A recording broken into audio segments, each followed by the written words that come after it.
Welcome to Cartel Blanche. I'm Jeff. Hi, I'm Joe. Hi, I'm Kat.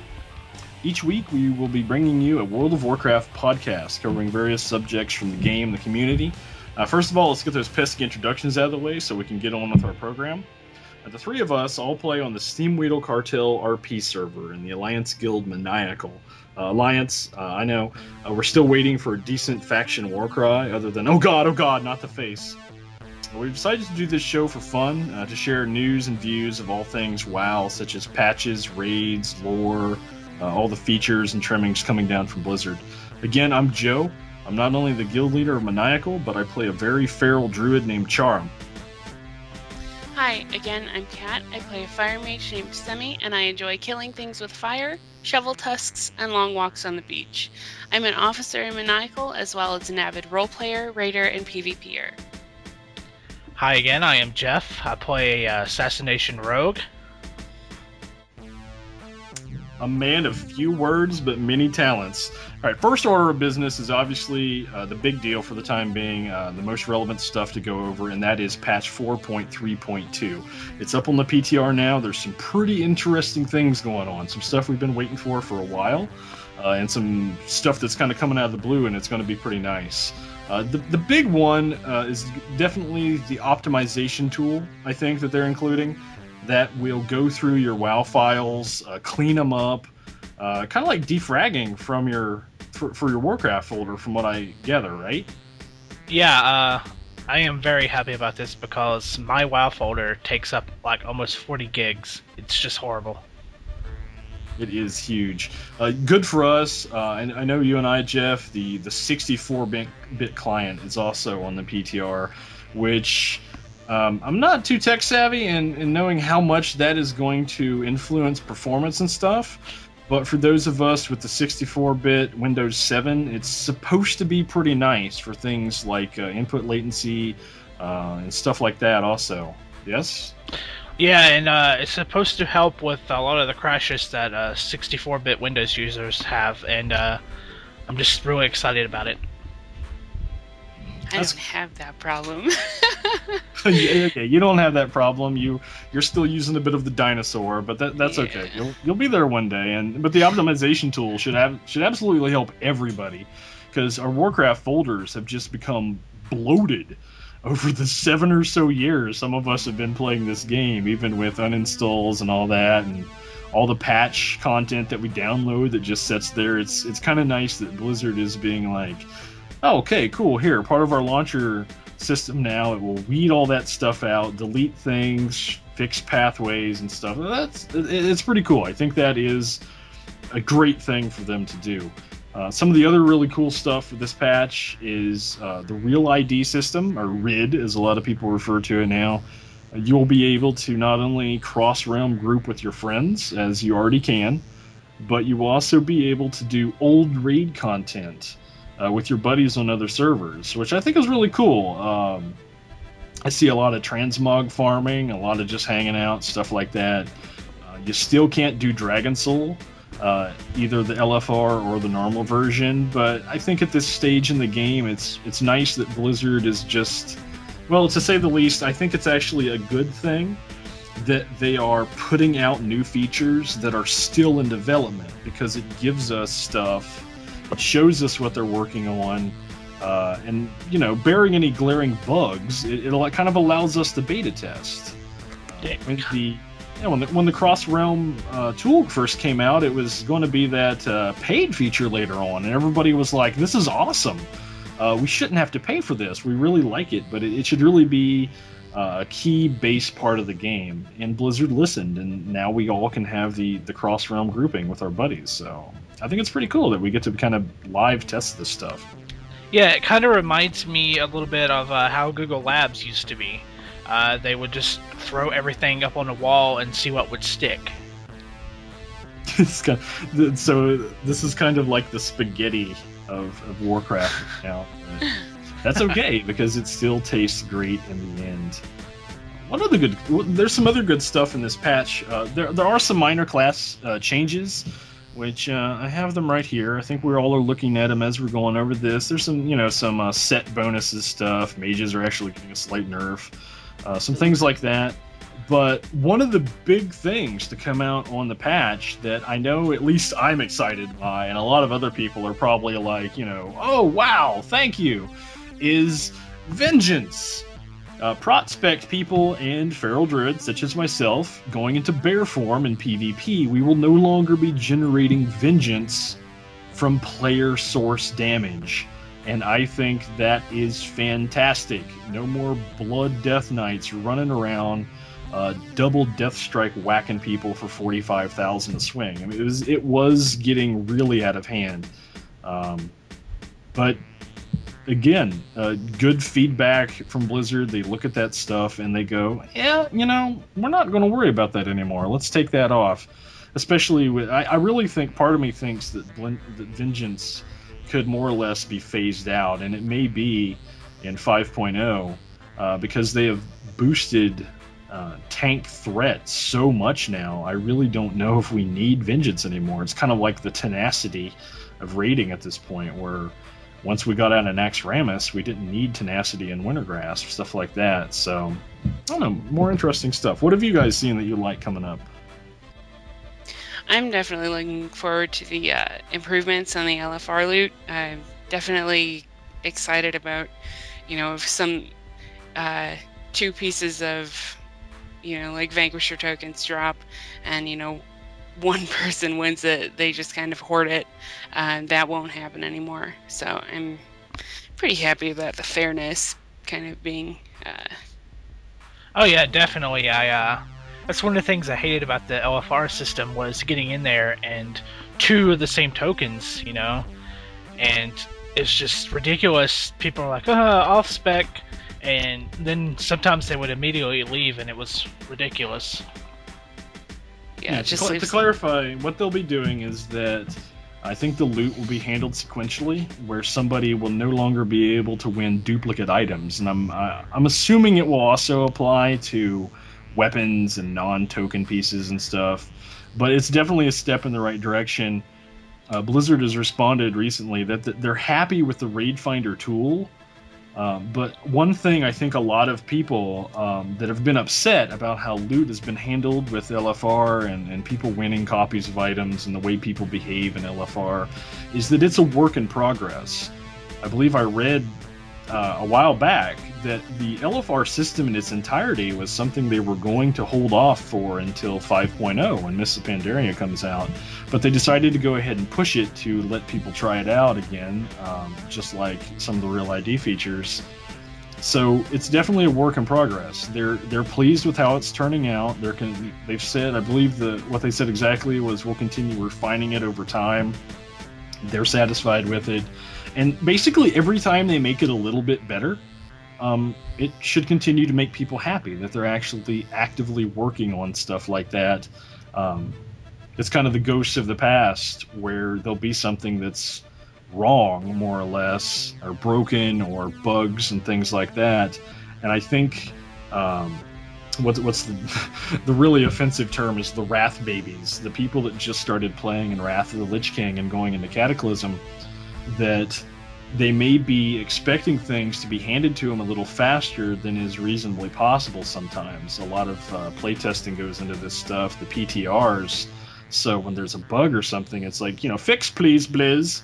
And there's a procedure to these things. They have to work out the kinks, they have to do their meetings and feedback and run their own statistics. Everybody loves to harp on things like, class representation and stuff like that, but Blizzard, I feel, is not blind to these things. But yeah, we'll see. It can literally only get better unless they, drink the Kool-Aid and come up with some really crazy ideas and listen to no grounded, positive, constructive player feedback and adjust them. Stuff like LFR, I'm personally satisfied with it. I've been in there, 5 weeks straight now, and I've lost stuff too. It's really frustrating to lose. Oh man, I could really use my tier 13 headpiece to replace a 378.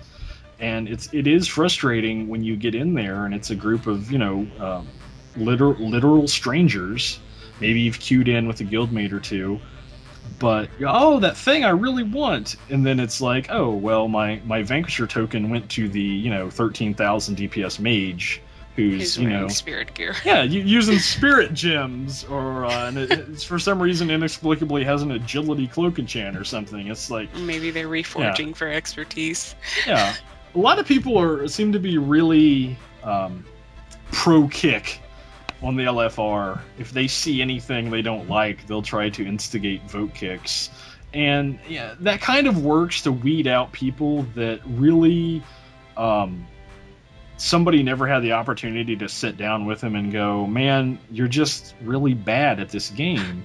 But it may or may not be your fault. Let's try to get you better at the game.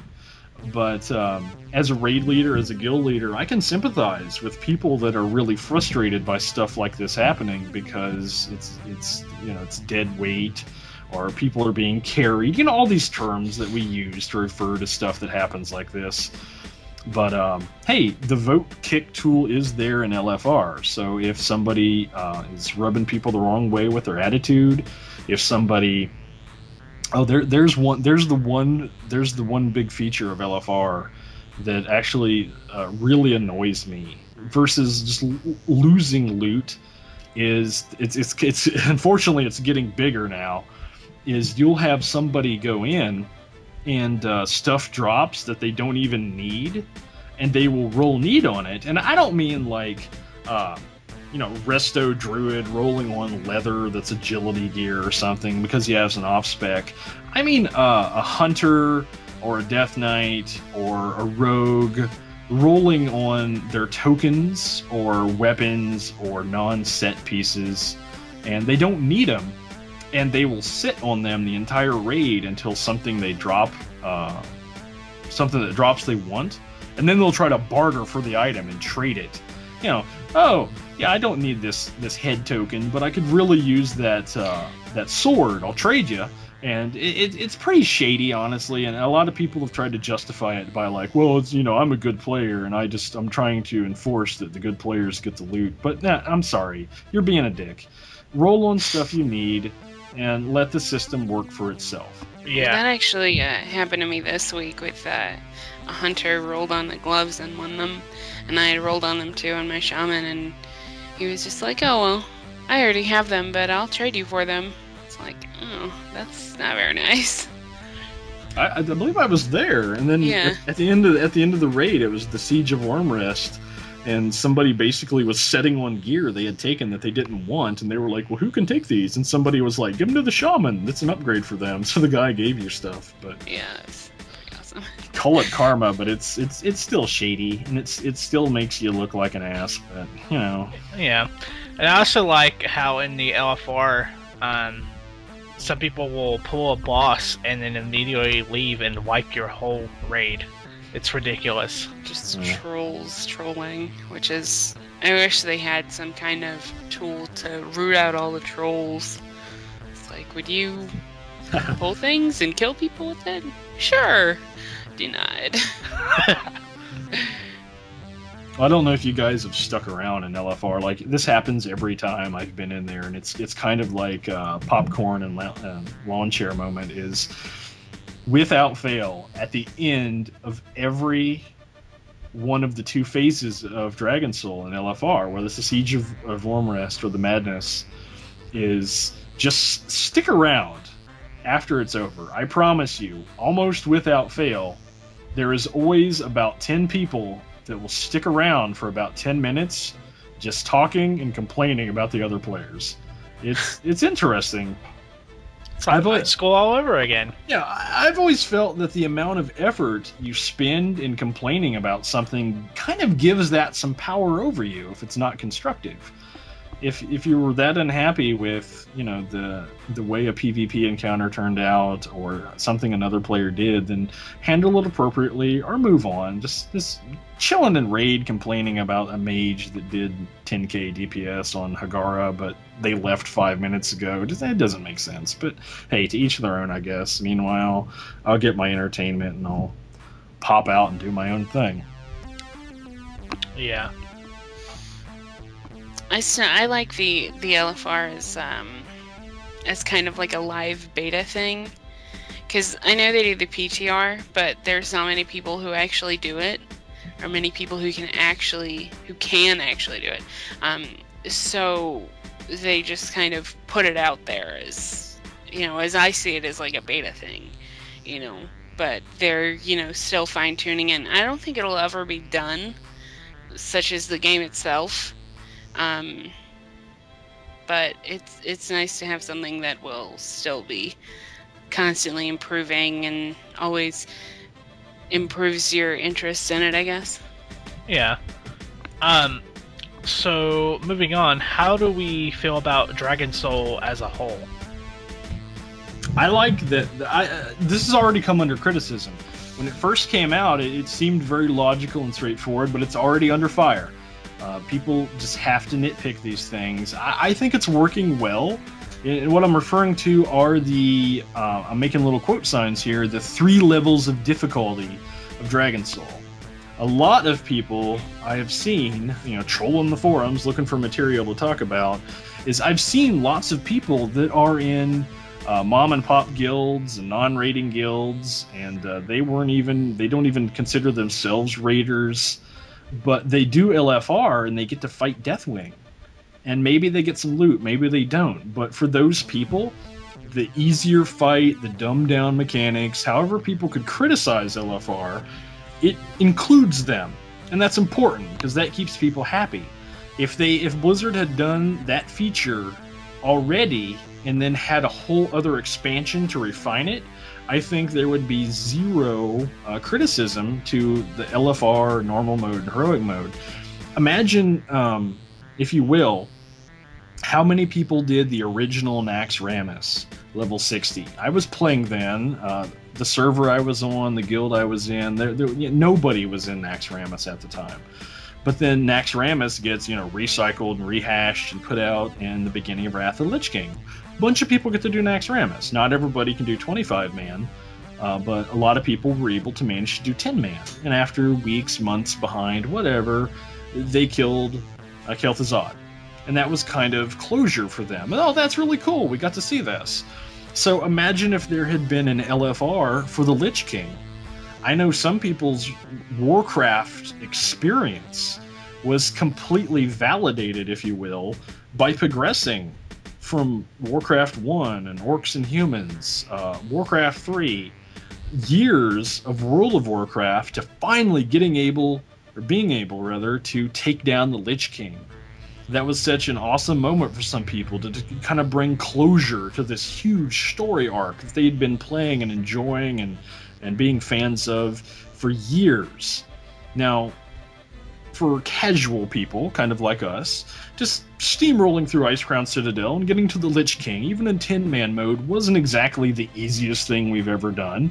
A lot of people had no problem with it. World-ranked guilds, hardcore raiders, however the demographics fall, we got to him, we killed him. A lot of people now still go in at 85 to do achievements, and because they never got to see it and stuff like that. So if we'd had an LFR Lich King, I think that would have been really nice overall. But now we have it in Cataclysm, and we have it from Blizzard's own game plan. We have LFR, a whole expansion, sooner than they were expecting to give it to us. So it lets a lot more people raid, and it also, from what they say, from what we infer, and from what people have experienced, it lets them set a bar for 3 difficulty modes. I know a lot of people that kind of bothers them. Oh man, they're just rehash this, recycle that. Now there's 3 different Deathwing versions, so they don't have to do new content. But they need to remember that the player base is much larger than their skill level, if that's the way they feel, and it brings more people in. Most people, normal modes are pretty enjoyable for them. LFR is something they do for loot, for alts, lots of alts, I might say. And then when they progress to heroic mode, they do the best they can, or they're in a really good guild that's already farming, up to Spine or working on Madness and stuff like that. I like it. I think it's a really good system. Yeah. So, what are some of your favorite bosses in Dragon Soul? I got to think about that for a second. I'm gonna let Kat field that one while I go over them in my head, because some of them are pretty cool. I kind of like Xana's only for his voice, because he reminds me of Antonio Banderas. Every time I hear him. Banderas. I really like the mechanic with Xana's though. I love Ultraxian because I don't have to do anything but, nuke. I hate Blackhorn, but I really like Your Size too because of the ooze mechanic. Even though it can get kind of messy sometimes. Yeah. Well, there's a certain chunk of RNG in Yorshaw's, but I think we especially have our guild, that is, has already reached the point where we are familiar enough with the fight and geared enough for the fight that it's pretty much face roll for us at this point. Keep in mind that we're approaching Deathwing now, and we're working on the spine. So I know we're behind, but we're casual and we're working at a pretty decent pace, I think, with 2 raid teams in our guild. But when we first went in, the very first night we raided on the patch that Dragon Soul was introduced in, at first it was like, these bosses are kind of easy. There really isn't anything that engrossing about Morchok, but there are some mechanics that, it's really easy to just screw up on a fight like that, because experience is told that anytime people go, oh man, this is so easy, that's when you just drop the soap, as it were. But no, the first 4 fights, I think, I like how they seem to be set as the entry level, and then the madness side is the more challenging stuff. You need to work your way through the progression, as it was. I actually really am a big fan of gated content and increasing difficulty level. Look back at Firelands, where you could more or less pick which boss you wanted to start with, and some of them were much more difficult than others. Like, a lot of people, when they get to Balrog, it was kind of daunting, because you had like a raid within a raid. You had to micromanage, okay, this is what the healers do, this is what the DPS do, the tanks have to be paying attention to this. Once you get it, though, it's very straightforward and easy, and that's kind of like how the first half of Dragon Soul is there are mechanics you have to look out for. Once you got them, you can farm them and move on to the more challenging stuff. That, in my opinion, is how gated content should work.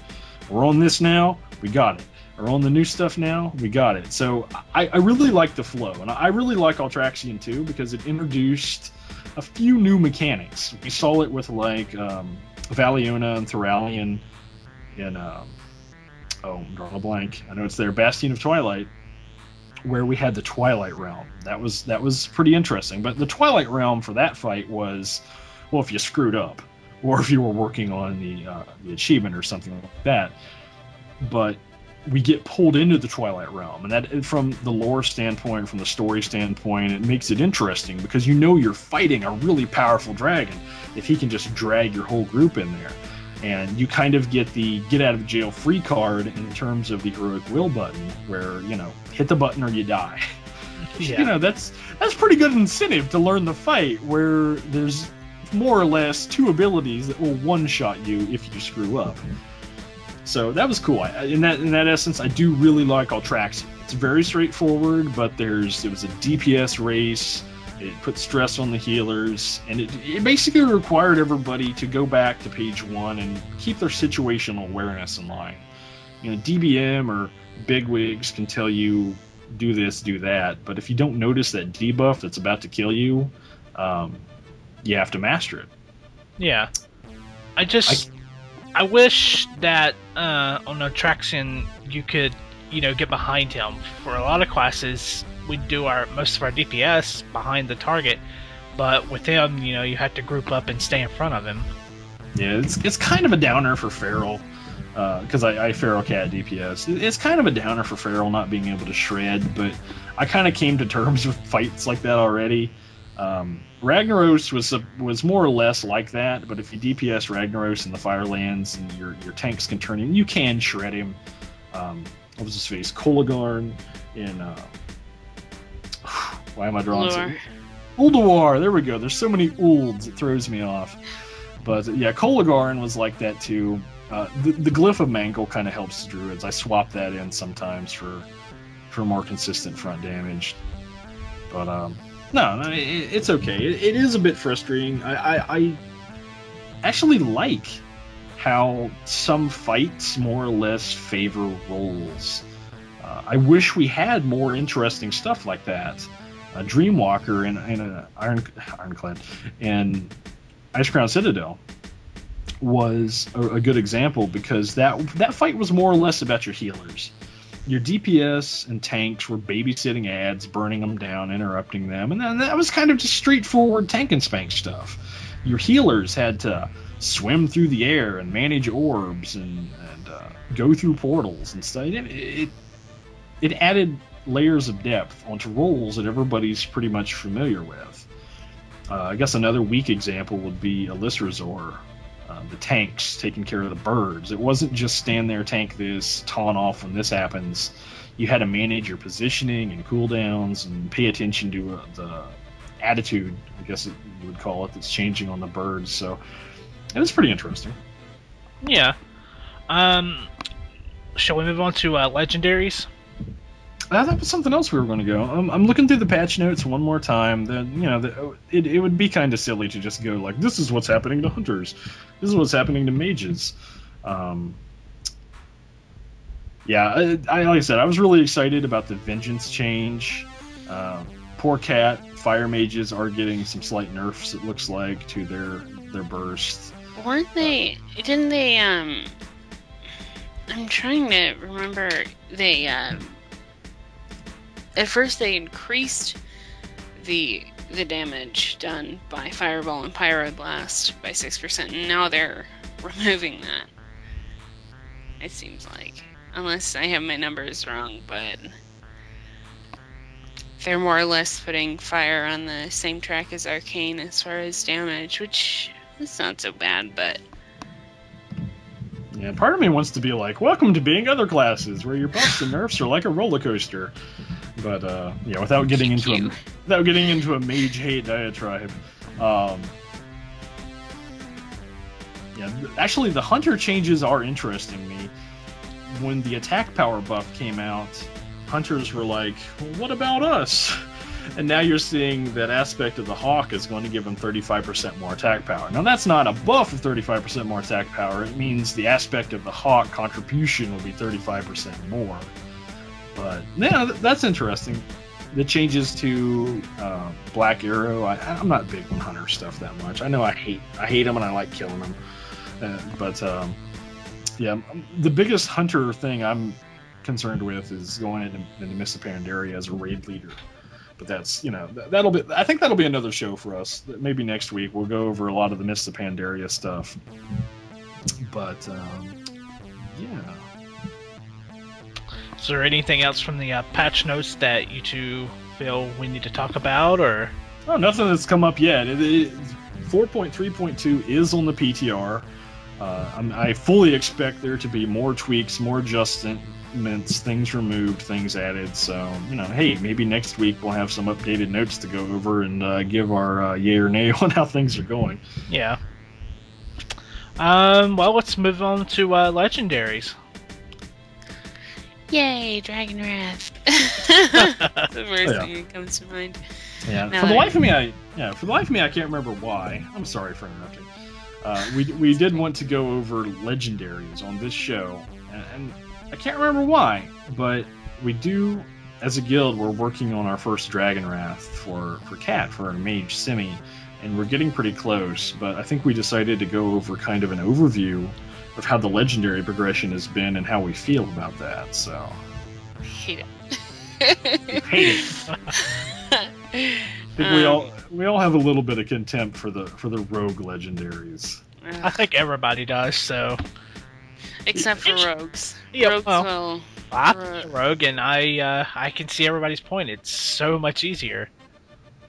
I mean, the one thing that I see brought up a lot is, when people such as casters who are going through the process for Dragonwrath will pick on rogues and say, oh, well, you get easy legendaries, and they'll go, oh no, we have to go through some really hard phased process and fight this really hard boss. Well, so did we.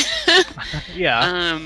But I like seeing the rogues go, but we have to pay 10,000 gold, and then all the casters are like, well, we had to pay 9,000 gold, and it still took us weeks to even get our first incarnation of the weapon. You can grab yours overnight. Yeah. more or less. I don't like how there's been more speculation of 25-man version versus 10-man version of acquiring the staff than getting the daggers. I haven't really heard anything of, if it's easier or not to do 25-mans for the daggers, but I assume that it would be. Yeah, I know a lot of people were really upset with how that happened, where some of the more progressed guilds were getting their Dragonwraths relatively fast. And I mean, this is criticism towards Blizzard's angle, where they basically went. It was kind of like the hilts that were dropping in the Icecrown Citadel 5-mans. They were like, oh, too many people are getting them too fast. So instead of tweaking it a little bit, in a lot of our opinions, they just kind of took a sledgehammer to it. And it wasn't just a less drop less frequently. It's you get less in a 10-man. It will take you longer. They kind of took the charm, I guess, out of being a 10-man guild or a 10-man raiding group and went, sorry, we do not feel that you should get this like the 25 guys should. And that kind of goes full circle to when the 25-man and 10-man changes were announced back in the day when they were separate raids, when you had your 10-man Trial of the Crusader and your 25-man and Icecrown, where the loot was different. The 25-man loot was better. There was more of it that dropped. And then when Blizzard introduced the 10-man and the 25 sharing the loot, that made a lot of people happy because their guilds weren't capable of doing 25s. A lot of people, their computers weren't capable of sustaining 25s, stuff like that, frame rate issues and latency and stuff. So it kind of went from, oh, everybody's equal, time and effort and ability equals rewards, to, sorry guys, if you want to finish this up anytime soon, you're going to have to join a 25-man group. It was kind of a slap in the face, and frankly, I have to say that even as a feral druid, I don't really like how they handled it. I think it set a bad precedent where it was kind of the bull in the china shop approach to fixing something that they didn't forecast is easily forgivable. We didn't know that all the PvPers would be using those weapons, and they'll be, a game changer, etc. So we needed to tone down a proc, or how strong a proc is, or something. And that's happened over time with a lot of weapons, legendary or not, where, oh man, this trinket just destroys people in PvP, so we'd better adjust it, or something like that. And we kind of roll with that. We expect that. That's fair balance. When something is being more or less abused, nobody that's doing it would say they would abuse it. They say, well, I have it available, so it should be that good. And everybody else that doesn't have it goes, look how powerful it is. It's too powerful. It's, overpowered. And then Blizzard will weigh things and make a change or ignore it based on how they feel it actually is. Like the weapons that drop off Deathwing right now, especially the two-handed strength weapon. People are seriously up in arms about just how much damage that tentacle can do. And Blizzard's like, we feel it's okay. Which kind of follows a trend, in my mind, I'm going off on a tangent here, it kind of follows a trend where at the end of every expansion, the gear is scaled so high that you get back into that situation where people are getting, just destroyed in PvP, and the damage scaling's a little wonky in raiding and stuff like that, where one trinket or one weapon kind of makes or breaks a situation. Yeah. But yeah, back to the Legendaries, the 10 and 25. Yeah, I feel they dropped the ball on handling how people acquire Dragon Wrath. It basically took everything from the feel-good vibe you got from 10s and 25s being equal to the bring the player, not the class. The kind of the full package that they said this was their goal. It's not that they... I think if you were to ask Blizzard and they would to give you just an honest, candid answer, I think they would realistically say it's not perfect yet. We don't know if it will ever be perfect, but we're just trying to make it the best we can. And I think that would be a very noble, respectable stance to take. We never feel we're done with our work. We always need to make adjustments and reevaluate things, and that's cool, but I really think they just kind of rubber stamped the Dragon Wrath for the 10-man guys and just moved on. And I think it was a bad call. We'll get ours, it'll be cool. It'll take a lot longer than I think anybody should have to wait at this point.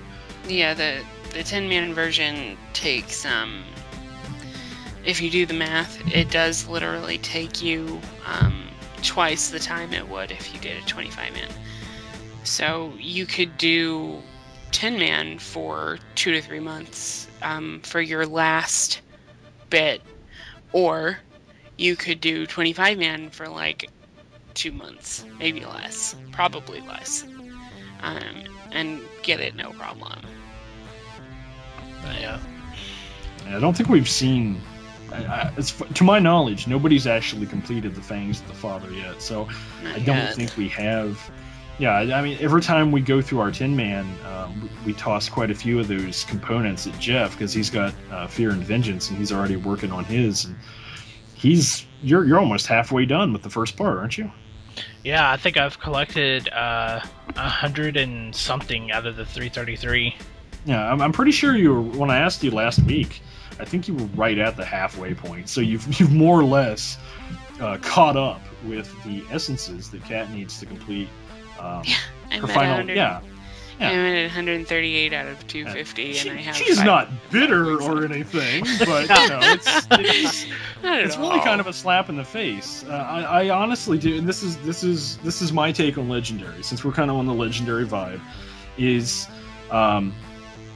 when Blizzard approaches Legendaries, I side with their logic and their stance in the, well, we introduce Legendaries that feel appropriate to the lore, that feel appropriate for the story being told, the dungeons they're in, stuff like that. So, obvious examples, the Sulfurous, Hand of Ragnaros, the first Legendary that people could get their hands on, two-handed DPS weapon. So that felt appropriate. It was more or less the weapon off Ragnaros. So it kind of it fit perfectly, in my opinion. It was like, well, it's not going to be a healer mace or something like that. It's going to be a big honking two-hander that you can just wade through stuff and beat the crap out of people with it. I really, on the other hand, feel that I really think the Fangs of the Father was kind of a ill-thought-out decision. One class having an exclusive Legendary at the very end of an expansion, I think, is just frankly in bad taste. I think, again, they dropped the ball on that. If they had introduced, say, the Fangs of the Father as part of Tier 11 content and made it still very relevant to Black Dragons, tied it in with Nefarian, who would therefore link it to Deathwing, it would have made perfect sense in terms of the lore, stuff like that. A lot of the redemption aspect could have very easily played off of stuff with the Elemental Lords, such as Alakir. But I think they maybe had an idea and it wasn't ready, or they didn't want to do a Legendary that early or something. But no, I really do think... In the past, they never did Legendaries, at the release, so to speak, with Naxxramas or Um, Well, Molten Core was available, but that was level 60, vanilla, different time, different era, and it took people considerably longer to work their way into Molten Core. Molten Core it took them quite a while to even get to 60 as well. Yeah. It wasn't. It wasn't the WoW of yesterday. It was the WoW of yesteryear, and it was a different beast. And we do look back at the old Warcraft quite fondly, but on the other hand, at some point you just kind of go, "Thank God they changed some of this stuff." Yeah. But again, just the whole rogue class exclusive legendaries at the final content patch of an expansion. I think it was bad taste to just be like, here, this class, it's exclusive to you guys, etc. And then, the flip side of that is that rogues have had access to so many legendaries. You really just kind of realistically got to go, man, if there's a legendary that rogues can use anytime in the immediate future, I'm calling foul. Yeah. I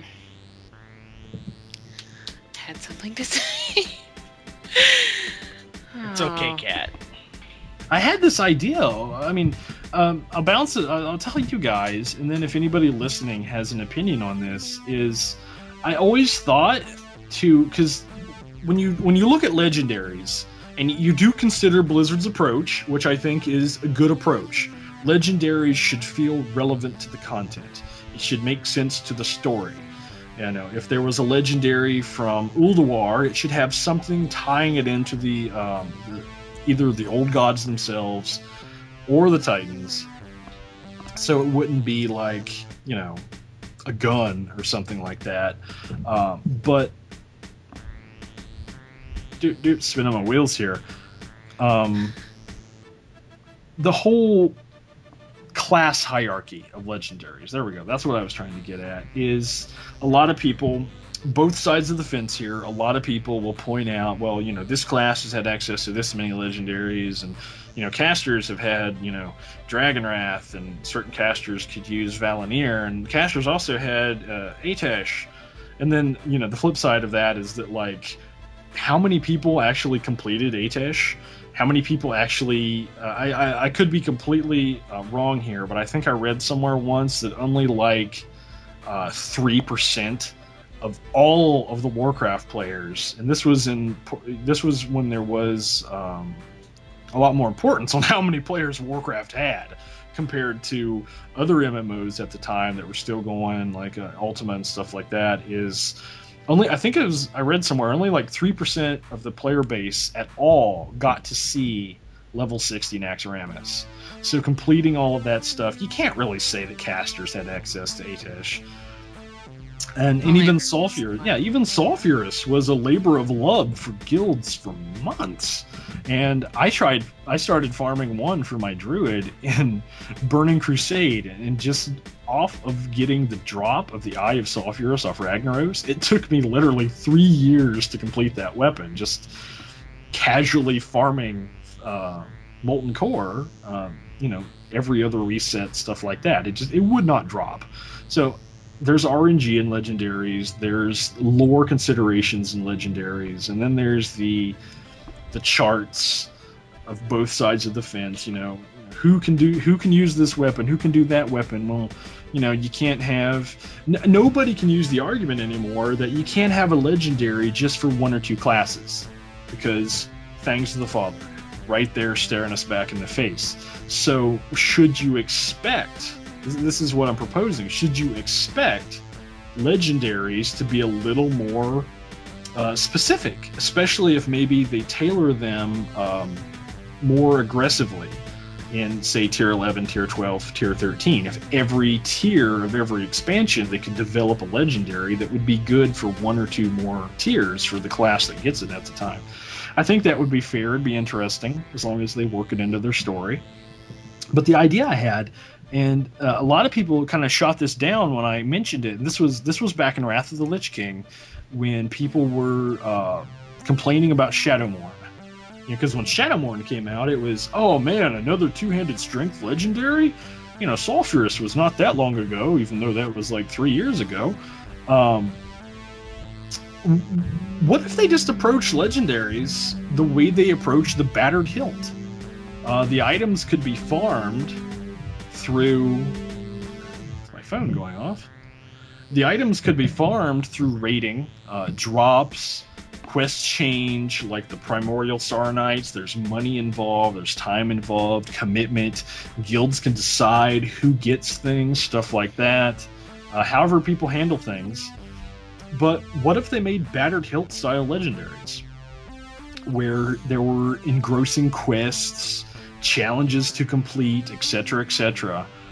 But the legendary you got was basically the end of a quest chain where you could pick what you got.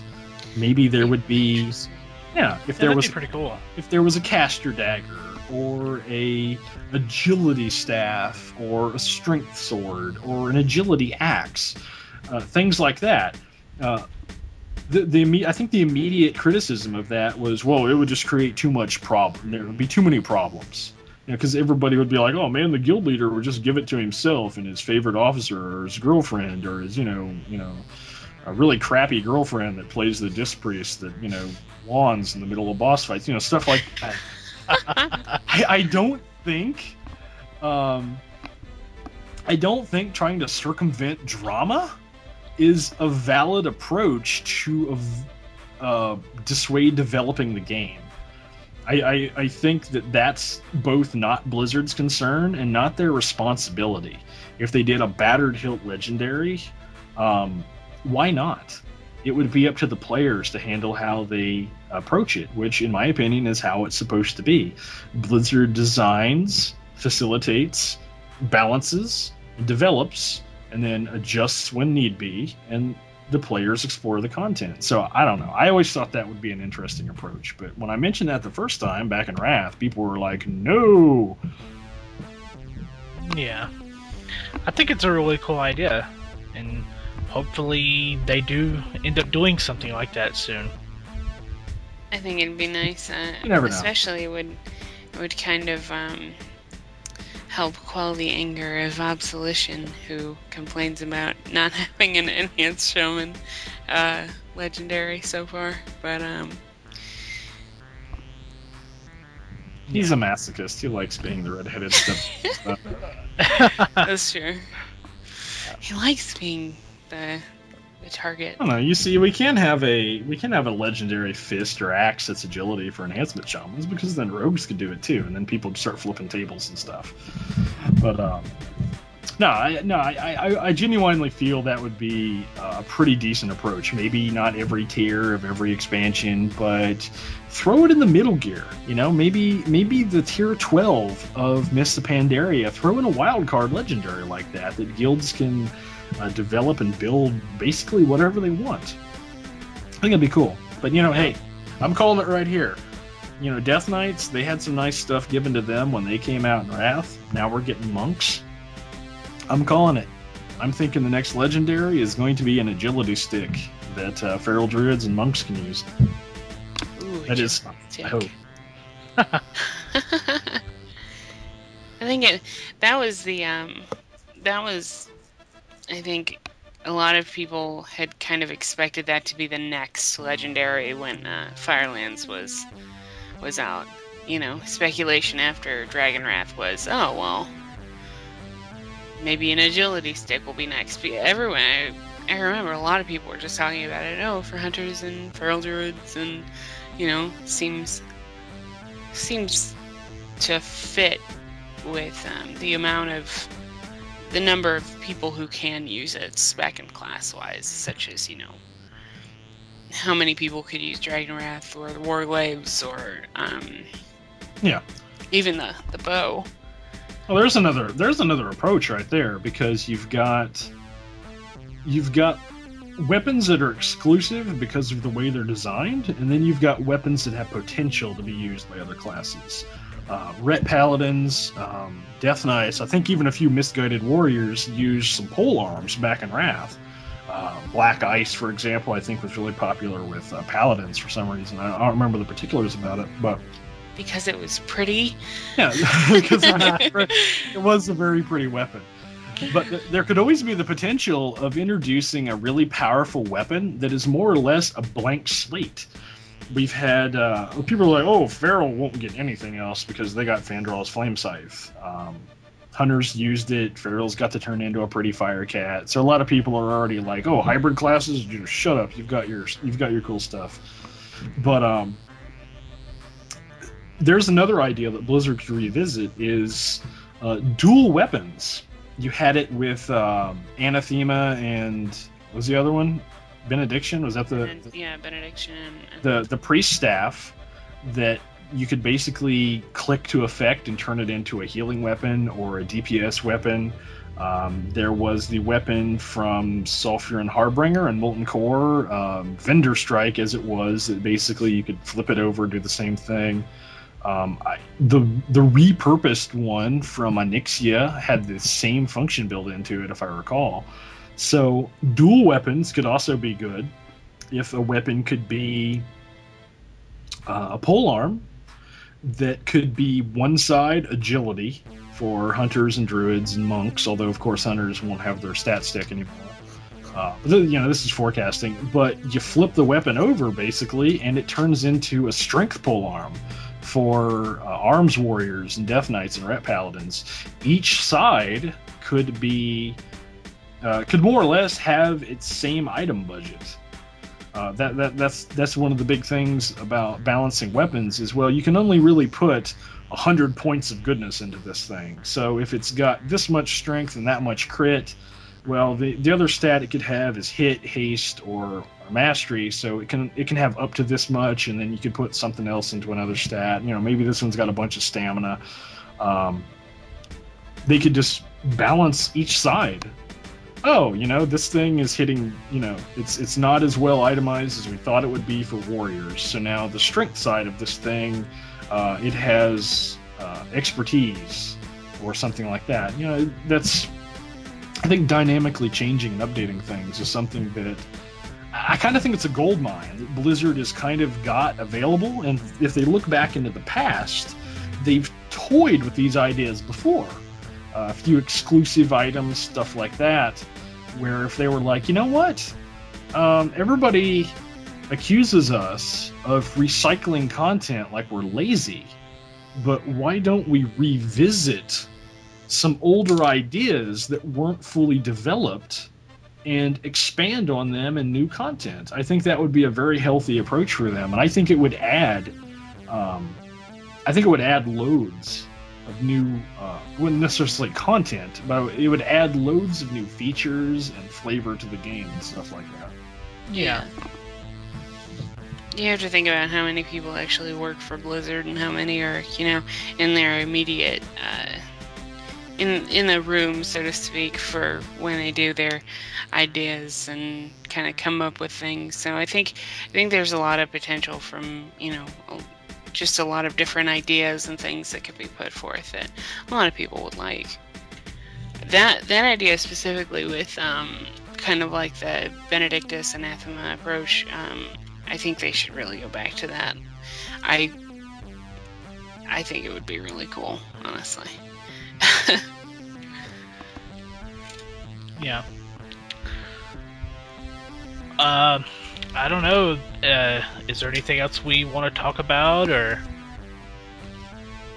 I think we've went on long enough before this gets too horribly long.